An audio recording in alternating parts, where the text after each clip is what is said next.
Bismillahirrahmanirrahim. Alhamdulillah Rabbil Alamin. Wassalatu wassalamu ala Rasulillah wa ala alihi washabihi ajma'in. Apa khabar semua? Tunggu dulu. Tak terlupa lah. Saya nak you all tunggu dulu. Kita nak cerita sikit. Baru sekarang aku cakap lepas. Nah, 2-3 hari dulu, sebulan yang lalu, saya diam je. Okay? Saya diam je. Pasal apa? Sekarang aku kena Akta 505. So sekarang ni hari tu bercakap terus terang jujur. Tanpa ada selindung. Oh, macam tu sekali. Okay? Sekarang ni, apa yang berlaku pada hari ni?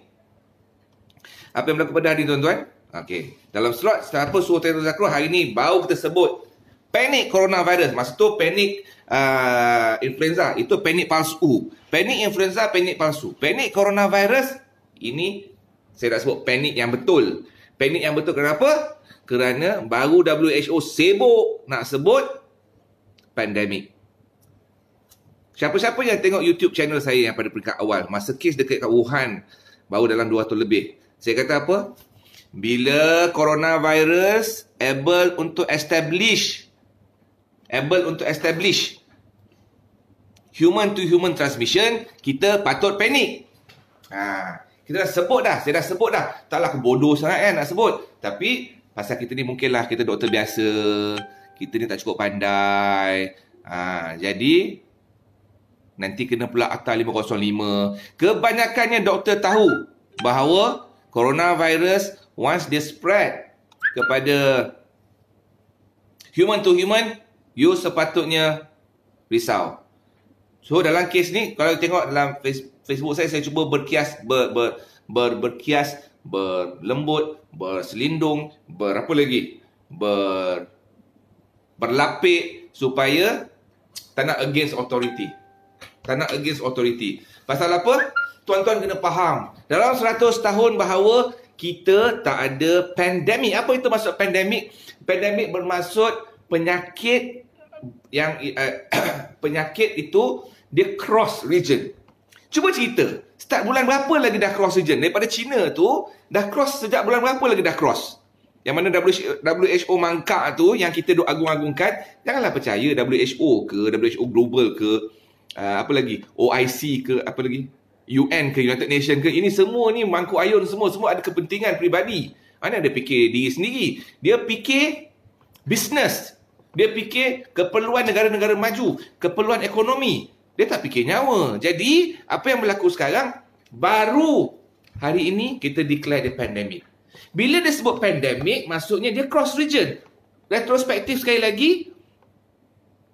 kita tengok kat mana berlaku cross region tu. Bermula daripada Wuhan, lepas tu pergi kepada China. Daripada China dia cross China, dia pergi ke Jepun dia pergi ke Korea dah pergi ke Singapura, pergi ke Filipina, pergi ke Bangkok. Dah cross border tak? Tapi tuan-tuan perasan tak? Kerana apa dia tak declare? Pasal negara Eropah tak terlibat. Yang terlibat hanyalah negara Asia asalnya. Bagi kepentingan diorang tak terlibat. Kepentingan diorang China jahanam, itu kepentingan negara-negara barat saya rasa. Tapi yang kita pula terikut, ya Allah ya Rahman, kita pula terikut, ikutlah WHO. Janganlah kita risau. Janganlah kita, sekarang ni tengok apa yang berlaku. Apa yang berlaku sekarang? Kes akan meningkat. Okey? Kes dah meningkat. Bila kes dah meningkat, bila kes dah meningkat, kes meningkat dekat Italy, kes meningkat dekat Iran, kes automatically barulah nak panik. Dan di Malaysia, apa tak panik awal? Pasal dulu tak nak tutup border. Dalam dulu, datanglah pasal kita memerlukan pelancong daripada China. Aduh, ya Allah ya Rahman, mangkuk tak bergaban. Kau perlukan visitors daripada China 30 juta. Kalau perlukan 30 juta, sekarang apa yang berlaku, KKM kesian dekat staff-staff KKM, budget akan running away, akan nipis macam Dr. Zana kata, nipis lah, automatically resources akan habis. Pasal sekarang ni, apa yang paling latest, jemaah tabligh 10,000 untuk di screen. Gila banyak 10,000. Nak mampus ke pos, mana nak letak? Jadi, Kita faham. Sekarang ni, you all patut panik lah. Panik lah. Dah WHO kata panik. Pandemik. Pandemik bermaksud melebihi penyakit berjangkit yang melebihi border. Dia cross border. Dia cross semua. Dan ada pula yang Mangkuk Hayun tadi sebut tak panik pula kalau pasal road traffic accident. Lagi banyak mati. Ya Allah, Ya Rahman. Kenapalah nak bandingkan accident kereta dengan penyakit berjangkit Mangkuk Hayun? Kau yang bawa laju kau bilang kat tiang kenapa? Kan? Janganlah nak bandingkan. Ini penyakit berjangkit. Bukannya yang bawa kita laju-laju tu. Pada bercakap. Okey. Jadi kena faham bahawa itu benda berbeza. Compare apple dengan apple. Penyakit berjangkit dengan penyakit yang tak berjangkit. Denggi adalah epidemik. Bukan pandemik. Denggi. Tapi dari segi coronavirus COVID-19, dia adalah pandemik. Okey? Jadi, tak adalah okey je. Tak marah mana. Tapi geram tak lah kan? Geram. Dari hari ni, kita lihat sekarang kita harap the new ministries, new government stop mass gathering. Setuju dengan Dr. Tan Yap Loong? Hi brother. Tak payah sibuk-sibuk berkumpul. Tak payah nak organize event apa-apa. Duduk rumah, simpan duit, duduk rumah. Beli makanan sihat. Kerajaan pun tak payahlah nak merepek, nak buat apa-apa perhimpunan. Okey, cukup kita semayang Jumaat, cukup dengan semayang berjemaah, cukup. Tak payahlah sibuk nak pergi mata fair apa benda bagai. Okey, pasal apa tidak? Kalau apa-apa yang berlaku, korang juga yang jadi mangsa. Sebenarnya bila ada keadaan kekurangan expertise kita atau kekurangan resources kita untuk kontrol keadaan, dia akan jadi satu masalah lebih besar. Okey? Jadi sekarang ni saya harap besok faham. Pandemik itu apa? Pandemik cross border. So, dah panik dah lah sekarang ni. Okey? Tapi macam saya kata, perlu ke tutup sekolah? Nak cuti sekolah dah pun. Nak cuti sekolah. So, tak payah nak duduk drama-drama lah. Duduk dan diam. Okey? Yang mana ni memang pandemik. Virus ni mikro. So, sekarang ni balik kepada fungsi asal, dia mesti adalah basuh tangan. Geram pula aku kan. Okey? Bila kita sebut epidemik, epidemik adalah infectious disease yang berlaku dalam satu kawasan dan dia contain kat satu kawasan saja. Okey? Satu kawasan. Dia tak ada. Macam Kuala Lumpur je. Dalam Malaysia je. So, dia epidemik. Tapi, dia tak cross border. Dia tak cross ke Singapore, tak cross ke mana-mana. Contoh Ebola. Duduk kat Afrika je. Okey? Itu maksud dia. Okey. Apa pendekatan kita bila dalam urusan bila kita kata penyakit yang menyebabkan pandemik? Bila kita kata pandemik ni, tak adalah dia tak jangka. Dia dah tahu dah. Dia dah jangka dah. Dia orang yang tak ada. Okey? Bila kita kata pandemik adalah pendekatan bahawa bukan tugas KKM sahaja yang mengawal. Dia adalah tanggungjawab pada semua. Semua maksudnya saya, KKM, bukan staf KKM, basuh tangan, duduk rumah bila tak sihat, jangan pergi sergah kat hospital. Jangan pergi cari masalah, pergi ke hospital nak melawat orang sakit. Sunnah melawat orang sakit. Tapi duduk diam-diam di rumah, cukup mendoakan sahabat itu. Tak perlu kita nak pergi cari masalah dengan pergi mencari penyakit. Okey. Jangan salahkan KKM lah. Jangan salahkan sahabat-sahabat kita di MOH. Jangan salahkan Datuk DG tu penat buat kerja dah tu. Benda dah berlaku dah pada semua. Okey. Sekarang ni nak cari 10,000 jemaah tabligh tu, kita kena tengok betul ke dia berlaku dekat jemaah tabligh. Because ada isu benda tu berlaku exposure masa bila? Masa sebelum jemaah tu bertemu ke dan kontak, maksudnya 10,000 tu boleh terdedah. Atau masa event tu yang dia contracted the viruses, so dia boleh kena juga. Ataupun selepas event, dia balik ke Brunei atau balik ke tempat masa perjalanan tu contracted sepanjang journey. So, kita tak tahu kat mana source of jangkitan yang asal. Jadi, tuan-tuan, janganlah nak kita follow je lah. KKM sekarang ni tengah agresif, follow. Okay? Betul ke cuaca panas dapat membantu? Tak ada kena-mengena. Cuaca panas ke cuaca sejuk ke coronavirus tu senyum je untuk keburuhan kita ni. Cuaca panas ke sejuk, tak ada confirmation. Dia tengah jalan satu Malaysia, satu dunia. Dia macam buat road tour. Okay? Kita duduk dan diam. Bagi dia jalan road tour. Next week ada kenduri akikah anak saya di Melaka. Dah bayar. Buat je lah kenduri tu. Tapi hand washing, preparekan sanitizer, preparekan semua, basuh tangan elok-elok. Ya, siapa-siapa declare kat situ, siapa-siapa yang pergi negara Iran semua jangan datang. Macam tu. Kan? Jadi kalau patient yang tak ada symptoms kat ITA, but within 14 days, boleh tak infect orang? Boleh sangat, because symptoms yang hanya appear lepas 7 days. So dia boleh sangat. Okay, boleh sangat infect. Pasal tu ada masalah. Dia boleh menyebabkan masalah spreading tu very fast. Okay. Tadi ada seorang pesakit, memang pun pesakit tabligh tu ada 3 orang dah kena sebenarnya, tapi kita tak tahu lokasi kat mana sebenarnya berlaku. So tak boleh je salahkan jemaah tabligh tu. Tapi memanglah sepatutnya benda tu tak berlaku tak kala dalam keadaan jangkitan tengah tersebar. Tapi kemungkinan semua tu tak pergi ke Iran, semua tu tak pergi ke negara-negara yang terbabit. So diorang tak sangka diorang dapat dekat mana kuman tu. Jadi tak boleh salahkan jemaah tabligh. Okey, sebenarnya dia mungkin dapat dekat airport sepanjang jalan, bukan masa pertempuran diorang tu. Jadi kena faham. Okey?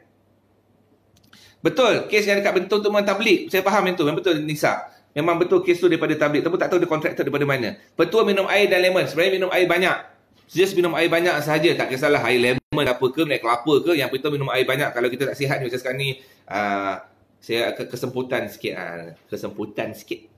Acara tahunan semput ni, tak apa. Jadi minumlah air banyak, tak kisahlah air kelapa ke, air tebu ke, rasa-rasa nak cari penyakit, tibikai lychee ke, itu ikut korang lah. Yang penting korang minum air yang banyak. Jadi saya harap semua faham bahawa apa maksud pandemik dan epidemik, apa yang menjadi kerisauan. Tak perlu, tapi tidak bermaksud pergi panic button, pergi jadi macam Singapura, pergi berserbu dekat Tesco bagai, pergi beli mangkuk air sungguh. Automatik tu kiasu. Tak payah. Dia maksud pandemik ni adalah supaya semua orang mengambil pendekatan berhati-hati dan berjaga diri. Itu je pendekatan yang kita kena jaga, bahawa jangan pergi tempat ramai orang. Kecuali ramai orang tu adik-beradik aku yang 6 orang dengan anak saudara aku 23 orang. Itu semua adik-beradik aku. Tak apalah. Tapi kalau nak pergi Mata Fair, PWTC, haram satu Malaysia datang contoh, itu kau cek penyakit, bukan nak menyelesaikan masalah. Itu memperburukkan masalah, mendahsyatkan keadaan. Kena seorang kena, semua kena dekat situ. So jangan cari penyakit. Okey, itulah maksud pandemik. So jangan appointment di hospital untuk dapatkan injection, tapi sudah sah ada kes COVID, tak ada masalah pun. Kalau dia tak call untuk tutup, datang je lah, tak ada masalah pun. Because kes COVID tu dia orang akan buat intervention untuk clean up. So jangan risau, boleh pergi, tak ada masalah. Ya. Jadi saya harap saya ulang sekali lagi, apa masalah pula? Apa realiti tindakan bila pandemik? Basuh tangan, duduk dan diam, jaga diri anda sebelum anda dijagakan. Jangan pergi penyepit nak bercuti. Bercuti lah. Bercuti tak ada orang. Bercuti tempat tak ada orang. Jangan bercuti tempat crowded. Kenduri kahwin orang Melayu je kot Syazwani. Selalunya cakap lah, siapa-siapa yang pergi Iran janganlah pergi kenduri. Kita bersangka baik je lah. Dah tempoh ada tu kan. Pergi. Yang batuk pakai mask. So kalau boleh prepare. Okey, pakcik tu demam sebelum ijma' tuan. Itulah kita tak tahu dia ambil daripada mana. Pasal dia first case. Okey. First case, kalau boleh tak payah pergi. Tak payah pergilah. COVID di Seremban, Allah Ta'ala alam, saya dapat sure, tapi macam dengar-dengar cerita begitu, tapi tak tahu ada ke tidak. Okey? Betul ke kebanyakan serang orang imuniti berdemah badan dan kronik? Betul. Dia serang pada orang tua kebanyakannya. Geng-geng umur veteran. So kalau kena memang Sadaqallahul Azim. UTC, itu saya tak tahu. Kes-kes yang berlaku di Colombia tu semua tak ada palsu. Yang penting jangan buat pembelian panik. Jangan pergi tiba-tiba pasal pandemik. Hari ni korang pakat pergi beli semua benda dekat Tesco tu sampai semua harga melantun. Dia mengambil kira bahawa sistem ni akan menyebabkan panik dan orang ambil keuntungan. So jangan serabut. Betul Dura, patutnya kerajaan tak payah buat event. Jangan buat event. Jangan serabut buat event. Bulan 4 okey, nak pergi semua, pergilah bercuti kat Sabah, tak ada masalah pun. You distance. Self distance bermaksud jangan kita pergi rapat-rapat dengan orang. Pergi tempat orang kerumun, kita pergi duduk ramai-ramai. Jangan, itu maksud self distance. Lepas tu basuh tangan. Yang batuk kecil-kecil tu tutup tutup mulut atau pakai mask. Kalau tak ada apalah, jangan risau. Yang penting ikut suggestion by KKM. KKM dia follow authority juga. Cuma Mungkinlah saya pun tak bersetuju bahawa KKM peringkat awal tu tak agresif sangat. Sekarang buat agresif. Sepatutnya agresif dulu sebelum jadi. Tapi tak apalah, dah jadi dah pun. Memang semua negara misjudge. Kebanyakannya misjudge keadaan tu termasuk WHO. Culprit terbesar adalah WHO yang sibuk nak protect China. Itu sebab sebenarnya. Kalau jiran kena, duduk diam-diam je. Kalau jiran kena, pasal jarak dia 1 meter. Kalau jiran kita, takkan rumah kita dengan jiran tu 1 meter kan? Bukan kita cemolok orang tu, tidak. So, 1 meter. So, kalau 1 meter, 1 meter, tak ada kena lah. Janganlah risau. Kecuali semalam kita jumpa dia makan sama-sama. Okey? Betul ke Seremban dah kena, dok akan jadi darurat ke? Tak, bukan darurat. Pandemik ni bermaksud bahawa semua orang mengambil tanggungjawab. Bukan darurat perubatan. Bukan darurat semua duduk tak buat kerja. Tidak, bukan begitu. Dia duduk, basuh tangan. Jangan keluar, basuh tangan. Keluar, basuh tangan. Salam, basuh tangan. Nak salam, basuh tangan. Semua salam, basuh tangan. Tutup pakai mask. Itu. Nah, tu zikir dia. Zikir dia basuh tangan. Basuh tangan. Faham? Jadi saya harap semua faham bahawa apa yang kita nak buat adalah membasuh tangan dan sedarkan kesedaran. Susah sangat kita nak suruh basuh tangan kan? Allah Ta'ala bagi basuh tangan semua. Semua buat sanitizer semua sekarang. Contoh macam ni kan. Ni sanitizer. Saya tunjuklah. Moisturizer. Hand sanitizer. Apa konten dia? Nampak? 70% alkohol. Untuk buat sanitizer tu valid, dia mesti ada konten alkohol. Okey? Apakah keadaan membolehkan berlakunya darurat perubatan bila mortaliti sangat tinggi? Sekarang ni dalam keadaan sekarang, kematian disebabkan oleh coronavirus di Malaysia adalah 0. Dan di worldwide pun hanya 2.5%. So tak ada isu pun. Jadi belumlah sampai macam Ebola. Ebola dah kira macam darurat. Customer make up. Pergi je lah make up. Tapi kena basuh tangan lah. Itu je. Okey? Saya harap saya menjawab semua orang. Geram aku tak habis lagi. Tapi kita doakan semua selamat lah. Kalau tidak kan demam sekarang. Kita tak nak orang mencari masalah. So itu pergi samak brother Alisu. Pergi tanah tu. Kalau samak lain lah. Okay? Jangan cari mengepek. Saya harap semua make sure jaga diri. Makan elok-elok. Beli makanan yang sihat. So jangan nak pergi kempen mana-mana, Muafakat Nasional ke, Pakatan Harapan ke, tu diam rumah-rumah, diam-diam. Pasal kes coronavirus ni panjang lagi perjalanan dia. At least dalam setahun ni, Allah Ta'ala alam mungkin settle atau tidak. Okey? Kepada semua, diharapkan terus support saya di Kasih supaya kita jadikan reality hospital wakaf, hospital Kasih, hospital affordable healthcare. Saya sekarang berkhidmat di Mawar Hospital di Seremban dan juga NSCMH. Kepada semua, sekejap. Anak saya demam gigil bila berselimut, sengal, tonsil bengkak teruk. Okey. Itu tonsil, tak ada kena-mengena dengan coronavirus. Bila dia bengkak teruk, demam gigil, tonsil bengkak teruk, itu tonsillitis. So, tonsillitis, datanglah ambil hospital, ambil antibiotik. Virus sanitizer tu betul lah tu, tapi atas dasar chemical dia buat. Boleh buat, tak ada masalah. Tapi sebenarnya basuh tangan saja. Basuh tangan tu air putih tu je. Air kosong tu dengan sabun biasa. Sanitizer tu. Okey? So tak ada masalah as long as basuh tangan. Kita yang Muslim ambil wuduk tu basuh tangan. Macam ni ulang saya basuh tangan. Okey, saya ulang macam demo. Macam ni. 1 2 3 4 5 6 7 8 9. Okey? Tu saya demokan dah. Okey? Apa dia tu? Pandangan apa tu? Sekejap. Oh, nak bercuti ke Bali. Tak payah. Bali ada kes. Kalau Bali saya rasa tak perlulah. Pasal Bali dia banyak tourism lah. Dia banyak tourism yang lain. So kalau ke Bali tu tak payah. Kalau Bali pandangan saya tak payah bercuti ke Bali. Kalau tempat-tempat yang lain yang low case rate tu mungkin boleh dipertimbangkan lagi. Vitamin C ke vitamin D tu adalah khilaf. Ada orang tak setuju dengan vitamin. Tapi kalau korang semua tak makan buah kat rumah, mana datang vitamin? So saya berpandangan begitu. Kalau jenis kat rumah kita buah pun tak ada, anak tak makan vitamin, tak makan buah semua berbagai, kadang-kadang doktor ni nak marah. Vitamin semua bullshit. Tak adalah. Kalau ada rumah yang tak ada vitamin pun, buah pun tak makan anak tu. Vitamin tak makan, sayur tak makan. So, kat situ adalah role vitamin. So, belilah vitamin C ke vitamin D. Actually, yang important untuk antioksidan adalah vitamin C dan vitamin D. Jadi, itu yang paling penting. Okay? Saya harap semua terus berhati-hati, menjaga diri, kerja elok-elok. Jaga kebersihan. Aku nak zikir basuh tangan. Okey, Assalamualaikum warahmatullahi taala wabarakatuh.